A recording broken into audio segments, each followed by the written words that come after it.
दोस्तों, हमें महात्मा गांधी, सुभाष चंद्र बोस, भगत सिंह आदि के बारे में तो मालूम है, जिन्होंने देश के आजादी के लिए अंग्रेजों से लोहा लिया।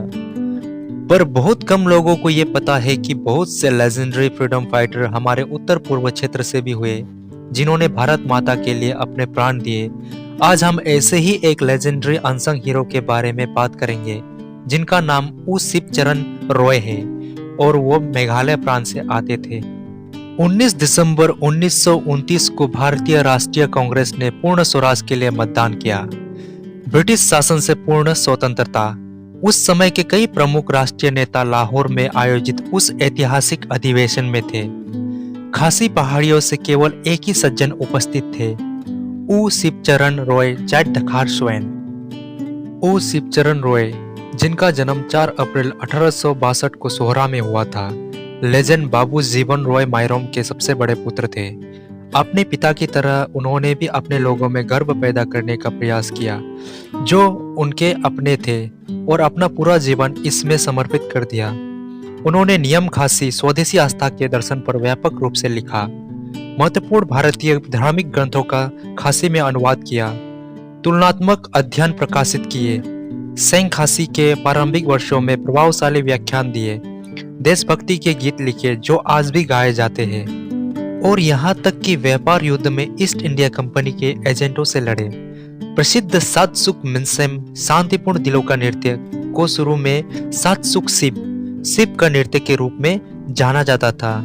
ये उनके जीवन और योगदान की कुछ झलकियां है। वह एक कट्टर खासी थे जो भारत के विचार में विश्वास रखते थे और उनकी सदस्यता लेते थे।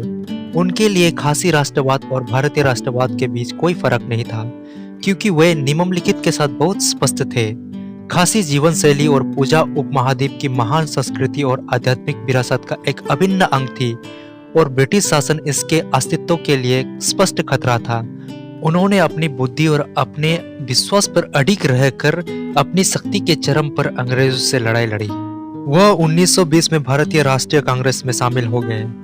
हालांकि उन्होंने सेन खासी में कभी कोई आधिकारिक पद नहीं संभाला, लेकिन वे एक आदर्श व्यक्ति थे और उनके काम ने संगठन को ताकत बढ़ाने में बहुत मदद की।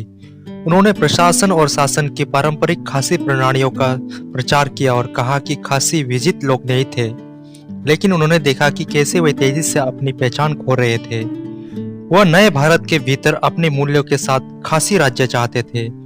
अपने अखबार ऊ नोंगफिरा में उन्होंने स्वतंत्रता संग्राम के बारे में जानकारी और लेख साझा किए, उन संधियों के बारे में जागरूकता और स्पष्टता पैदा की जिन पर खासी राज्यों ने हस्ताक्षर किए थे। 1915 में कागज पर प्रतिबंध लगा दिया गया था, लेकिन वह ऊ नोंगपिनिम के साथ लौटे, जिसे अतः 1940 में प्रतिबंधित कर दिया गया। ब्रिटिश अधिकारियों ने उन्हें कई बार दबाने और चुप कराने का प्रयास किया, लेकिन वे कभी पीछे नहीं हटे।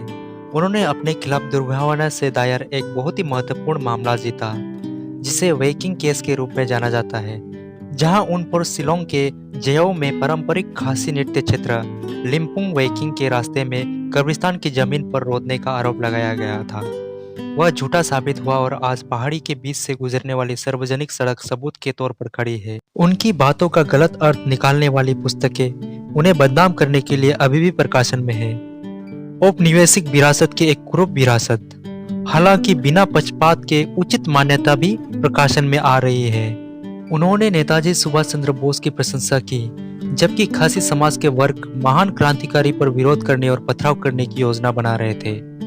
अंग्रेजों द्वारा स्थानीय जनता के मानस में डाला गया जहर गहरे तक बैठ गया था।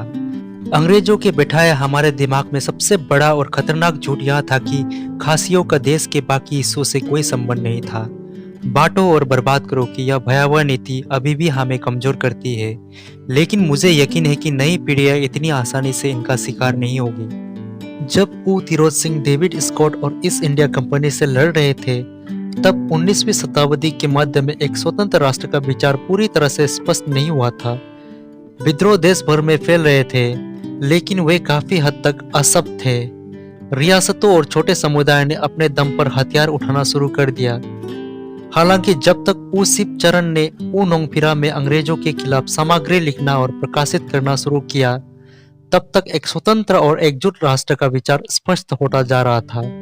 हालांकि पश्चिमी देशों में एक अलग इस्लामिक राज्य की मांग के रूप में सीमाएं काफी बदल गई और भारत के पूर्वी कोनों ने जमीन खो दी। प्राकृतिक बाधाएं जैसे नदियां और पर्वत श्रृंखलाएं रातों रात नई अंतर्राष्ट्रीय सीमाएं बन गई। खासी लोगों ने नए बनाए गए पूर्वी पाकिस्तान, जिसे आज बांग्लादेश के नाम से जाना जाता है, के लिए जमीन का विशाल हिस्सा खो दिया। उपमहाद्वीप के उस ओर भी समुदाय बटे हुए थे। वो शिवचरण संघर्षशील और कभी-कभी उग्र थे, लेकिन वे हमेशा सत्य और उसकी खोज द्वारा निर्देशित थे। जबकि अधिकांश खासी केवल ऊ हिंदू त्रेप 7 झोपड़ियों की बात करते थे। वह उन कुछ लोगों में से एक है जिन्होंने ऊ खंडाई त्रेप का आह्वान किया है। 9 जो दिव्य निर्माता उबले के आकाशीय निवास में बने। उन्होंने न केवल स्वदेशी आस्था की रक्षा की, बल्कि उसे मजबूत भी किया। इस बात से कोई इनकार नहीं कर सकता कि खासी पहचान को उनके जैसे नेताओं के प्रयासों के कारण बड़े पैमाने पर संरक्षित रखा गया है। संरक्षण का सबसे बड़ा रूप अभ्यास के माध्यम से है। वह चाहते थे कि हम आध्यात्मिक बंधनों और परंपराओं के गहरे और विशाल महासागर का हिस्सा बने और उससे शक्ति प्राप्त करें और हम और विकसित हो। यह हम पर निर्भर है कि हम निराशा, हताशा, दोषारोपण और भ्रम की तमघोटू दीवारों में पीछे हटने के बजाय अपनी समानताओं से शक्ति प्राप्त करें। वो शिवचरण सुधारों की आवश्यकता में दृढ़ता से विश्वास रखते थे, लेकिन वे बाहरी हस्तक्षेप और आगे की राह तय करने वाले विदेशी विचारों के घोर विरोधी थे। उनकी दृष्टि स्पष्ट थी, हमें अपनी जड़ों और देवत्व और साथी मनुष्य की समझ से आगे बढ़ना चाहिए। ऊ तिरोत सिंह, ऊ कियांग नोंगबा, ऊ मिट, ऊ दूर, ऊ शिवचरण रॉय और कई अन्य ने न केवल भूमि की रक्षा के लिए संघर्ष किया, उन्होंने लोगों की गरिमा और आत्मा के लिए लड़ाई लड़ी।